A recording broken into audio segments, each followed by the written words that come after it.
Halo, kembali lagi di Ngobrol. Masih sama saya Daris dan Mas Fudo.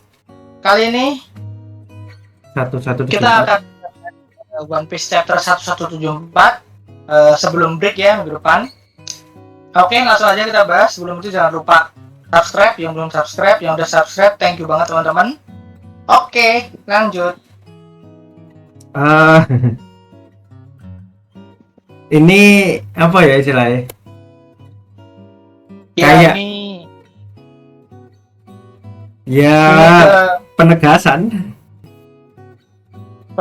kalau si siapa Somos emang Celestial Tenryubito. Celestial Dragon ya. Lebih tepatnya Tenryubito itu piece of shit sih. Ya emang gitu Dan semua lah. di sini tuh aku sebel, bukan sebel ya, kayak ya we get it gitu, kita paham. Tapi sama Oda tuh berkali-kali loh di sini tuh di chapter ini ditunjukkan tuh berapa kali tuh dia kayak gitu, ekspresi kayak gini. Aku jijik sih. Ya memperkuat sih mas. Iya, teh sebel banget aku. Ya berarti Oda berhasil. Iya, scouting lah. Terus kita dikasih lihat sekilas nih, aku pengen bahas sekilas banget. Nah ini menarik ya. Jadi Kalau beneran awal panel tumpang lewat loh, anjir. Ya, jadi aku yakin sih teman-teman banyak yang sadar kalau bonekanya mainannya yang dipegang sama Kolon itu Emmet. Jadi kayak menegaskan kalau sejarahnya Joy Boy itu ceritanya nikah, sejarahnya Joy Boy itu kemungkinan ya cerita dongeng di Elbaf sampai dijadiin mainan kayak gitu. Tapi kita juga harus ingat loh kalau bukan cuma cerita dongeng di Elbaf ya, it's basically di Elbaf berawalnya. Karena Emmet itu kan pakai baju ala Elbaf toh. Iya sih. Di flashback kilas itu. Ingat. Stylenya juga ya, Elbaf banget.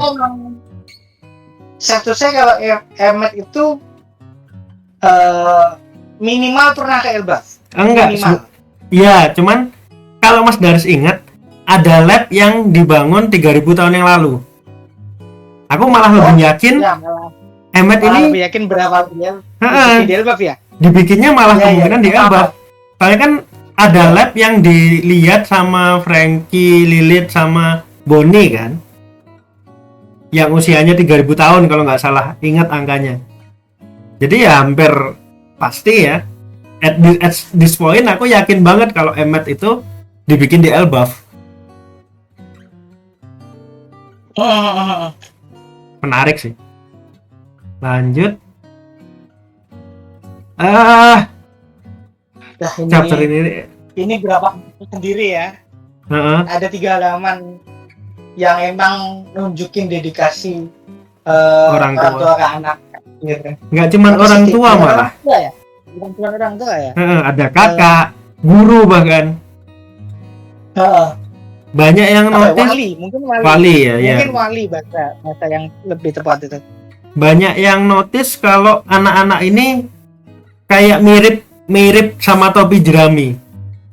Kolon, ada yang suka bohong, ada yang ngambil pedang bapaknya. Kayak Zoro lah itu. Ada yang apa ya? Ada yang menolak manggil ibu. Si siapa tuh yang nggak punya orang tua salah satunya. Itu menolak manggil ibu gara-gara apa? Gara-gara bukan orang tua sebenarnya. Nah, itu kan mirip Nami juga itu. Nami waktu kecil. Jadi ada beberapa fans yang narik paralel ke anak-anak Elbaf ini. Aku nggak nyari semuanya sih, cuman ada beberapa yang kayak gitu, yang emang kelihatan ya apparent. Cuman yang nggak notice sama sekali. Kan anak ada yang nggak punya orang tua itu terus bilang ke guru Enji, dia, tapi kamu bukan ibuku. Itu kan mirip sama Nami waktu bilang ke Belemere. Iya. Ada yang suka bohong juga, nah kayak gitulah. Ada yang malah notice. Oke, lanjut dulu. Malah lanjut dulu. Nanti. Ya itu banyak fans yang narik paralel ke topi jerami, walaupun aku nggak bisa semuanya aku tarik paralel ya sebenarnya. Terus yang menarik di chapter ini tuh belum lama ini ada koreksi mas dari akun officialnya Eiichiro Oda, staff Eiichiro Oda. Tadi malam pas chapter rilis 10 PM di Indonesia. Pas chapter rilis bareng itu ada koreksi. Koreksinya itu sebenarnya nggak terkesan penting ya, dari kanji diubah jadi hiragana. Cuman dirubah jenis hurufnya. Cuma implikasinya, kenapa mas? Iya, itu implikasinya apa? Implikasinya apa, ada kesan bahwa judul chapter ini itu adalah kata-kata dari sudut pandang anak kecil. Anak kecil di Jepang itu kebanyakan bisanya hiragana. Nggak belajar kanji yang sulit dulu, bisanya baru belajar hiragana. Artinya ada implikasi bahwa judul chapter ini kalau nggak salah kan Strongest Thing in the World, ya kan? Iya. Nah, implikasinya hal terkuat di dunia ini itu dilihat dari sudut pandang anak-anak. Dan sebelum lama ini aku lupa di SBS yang mana, udah juga pernah bilang bahwa ibu adalah sosok terkuat di dunia. Pernah dijawab di SBS, tapi aku lupa SBS yang mana. Banyak yang mikir, Iya. walaupun aku Arahnya ke sana ya. walaupun aku mikirnya lebih ke yang dimaksud Oda di sini itu bukan cuman ibu, lebih ke parental love atau love itu sendiri. Wah. Jadi hal terkuat di dunia, banyak yang mikir ini arahnya sebenarnya ke Luffy sama Loki gara-gara kemunculan mereka di sini. Cuman kalau ngelihat ini pakai hiragana, huruf yang normalnya dipakai anak kecil, ini kayaknya lebih ke love itu sendiri, cinta itu sendiri. Bond sih kalau aku bilang. Ya, ikatan kayak rasa sayang wali ke anak-anak ini yang dilihat sebagai hal terkuat di dunia. Saking kuatnya mereka mau berkorban buat mereka. Kayak gitu loh. Mewek sih aku sama chapter ini. Aku tuh nggak suka kalau implikasinya memang ke Loki dan Luffy, karena terkuat itu memang tidak pernah menjadi parameter di One Piece. Tidak pernah jadi sesuatu yang penting. Malah ini Terkuat lebih make sense ya. Ada simbol yang untuk dikalahkan itu. Kaido kan diulang-ulang terkuat, akhirnya dia ada untuk dikalahkan itu. Seperti itu sih. Aku malah notice tanduk sih. Tanduk yang mana ya? Guys, ada beberapa anak yang punya tanduk kan? Oh iya tuh teman nggak tak munculin sayangnya. Iya maksudku, oh berarti Ancient Giant tuh masih ada, iya nggak sih? Masih ada darah Ancient Giant ya? Iya, yang masih terus ada tuh sampai sekarang gitu. Makanya di mural Giant dan Ancient Giant dibedain, itu make sense sih. Bentar, aku sambil Itu sih aku notice itu doang sih. Oh iya, ada beberapa, satu sih yang kelihatan banget itu dia nggak pakai helm, langsung tanduk. Iya benar. Awalnya aku tak ulang-ulang tuh yang bagian tuh. Ini helm nggak sih? Kayaknya bukan deh. Harus ngelihat chapter yang lalu juga dia pakai helm apa enggak. Buat mastiin. Tapi yang jelas emang chapter ini emosional sih mainnya. Terus lanjut. Ini adegan kemunculan sama Jarul juga dikasih apa ya, kayak narasi dalam legendanya. Yang aku kalau ngelihat ininya ya, ngelihat situasinya, kemungkinan Loki yang bikin cuacanya kacau. Oh iya, jelas. Di satu sisi Luffy juga bikin sekitarnya jadi karet. Makanya bentukan apa namanya? Bentukannya kayak gini. Bergelombang-bergelombang gitu. Dan kemudian Oh dia juga ya, bener Enggak. juga ya. oh Aku enggak nggak enggak, notice itu ya. itu goyang-goyang Iya, loh Mas. Iya, anjay bener juga. Ini ada yang suka implikasinya itu Luffy secara nggak langsung melindungi Elbaf dari petir. Soalnya dijadiin karet. Nggak kena ya. Heeh. Iya. Dan di Bener sih, masuk akal sih. panel berikutnya, Jadi nggak ngomong. Loki Wah ini megang Gila sih ini. spread apa? 2 halaman penuh ya. Iya ini salah satu pengomong apa ya, revelation Salah satu yang dua terkeren. Inggris paling keren sih. Salah satu. Kaido kemarin kan juga sekeren itu ya. Terus ini naga lagi. Iya. Ya memang kayaknya emang Oda suka sama naga sih. Cuman yang aku suka dari penggambaran Loki, Boy Iblis Loki di sini itu, kalau Mas Darcy setupnya ya, paling aku suka dari apa cara Oda menggambarkan Devil Fruit-nya Loki ini di sini itu setupnya.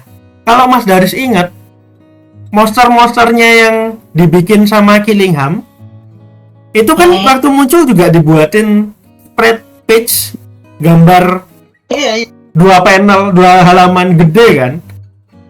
Oh, itu mereka kelihatan mengkerdilkan raksasa. Nah, di halaman ini mereka dikerdilkan lagi sama Loki. Kebayang itu seberapa besar berarti Loki kan. Anjir itu di bantai sih. Iya, Aku makanya. tuh malah kalau mereka berdua, kalau kita belum tahu ya nama Boy Iblisnya apa. Yang jelas safe to say ini salah satu Boy Iblis yang dibutuhkan untuk menguasai dunia. Ya, kayak yang dibilang Rox ya. Ditambah nikah, berarti dua-duanya di sini. Dan itu pasti Imo ngerti. Iya. Ngerti Boy Iblisnya maksudnya. Ngerti Boy Iblisnya, ngerti dampaknya mereka itu seperti apa. Nah, aku penasaran gimana reaksi Imo di chapter depan setelah melihat Loki sama Luffy seperti ini. Apalagi satu pihak ya. Apalagi di satu pihak anjay. Apa nggak pakai SD tuh?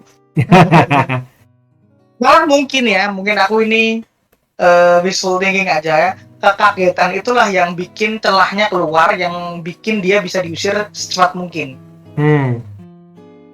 Menurutku. Bisa jadi sih. Saking kagetnya dia. PTSD. Kemudian bisa di PTSD, habis itu digempur sama Luffy sama Haru. Habis itu dia cepat itu dia pergi gitu. Karena takut kan. Cuman yang aku penasaran sih, ya kemungkinan di Ryū Nomi paling ya. Enggak, ini Mythical Zoan ini. Iya, Ryū Nomi Mythical Zoan. Enggak, tapi modelnya nggak tahu apa. Hah? Ryū Nomi itu kan dinosaurus ya? Ryu itu naga. Ryu itu basically naga. Killingham tuh Ryū Nomi.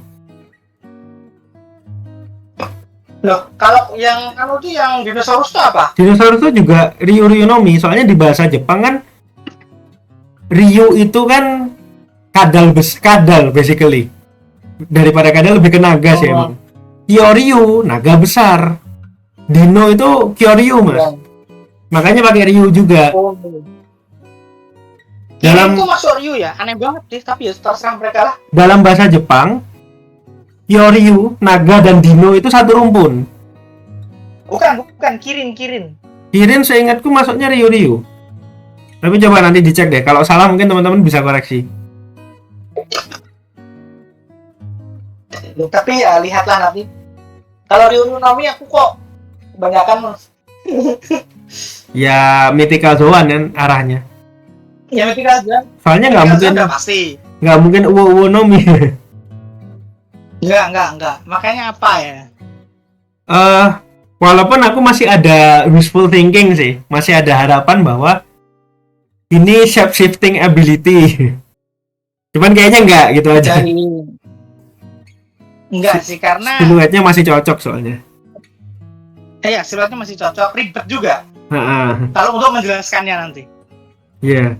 Ya udah Secara lah. narasnya agak sulit dijelasin sih. Mm-mm. Pengungkapannya seperti ini, bentuk hewannya seperti ini, terus ternyata shape shifting, gitu. Iya. Malah anti klimaks ya. Agak merepotkan. Nah, Malah anti klimaks. Terus, Oke. bentar Mas. Aku mau Boleh. ini dikit.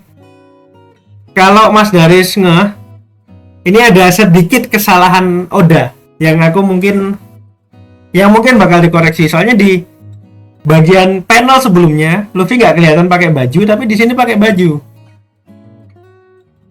Terus di beberapa chapter sebelumnya ketika Luffy berubah jadi Nika, dia itu pakai baju Nika, tetap pakai baju Nika. Jadi agak-agak bingung aja ini kenapa Luffy memutuskan untuk kenapa Oda memutuskan untuk ngasih baju ke Luffy. Bajunya yang lama gitu.